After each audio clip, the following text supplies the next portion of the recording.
Welcome back to this interview for the Tahoe Tonight Show. I'm your host, Mike Perrin, and we have Zeb Early in the studio, and we're talking Snow Globe. First of all, playing at Snow Globe, and you are doing what is new to me and a lot of the people here in the area is the silent disco. Tell us first about that. Yeah, it's the Snow Globe silent disco. It's basically, you know, a DJ, only there's no big speakers and bass. Everything's broadcast through a FM transceiver to everyone in the crowd, and they've got headphones. And so, you know, it's pretty weird. I've done one before, and you take off the headphones and you can hear people's shoes squeaking around and stuff, and everyone's dancing looking like all weird, and then you put them back on. What's the concept around that? What do you draw out of that? I mean, as a DJ, what do you get out of it?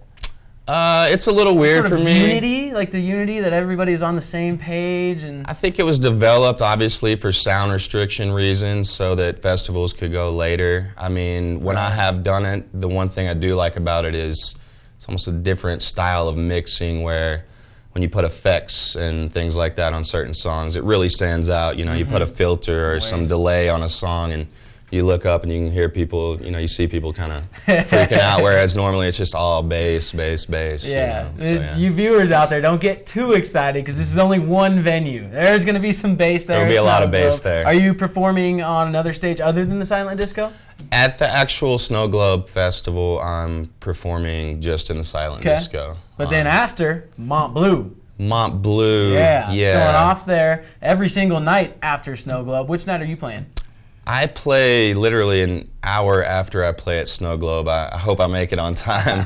So I'm playing Saturday at 11 p.m. at the Mont Bleu showroom with Paper Diamond, Mimosa, and Anacia. Yeah, the one I'm most excited about there at Mont Bleu for the after parties at least. So cool. We'll definitely be seeing you there. But you're not only a DJ. You're also in a couple other bands. You say, we were talking during the break, you're just juggling. You're juggling acts, basically. Juggling projects, yeah. Story of my life. What's the latest and greatest?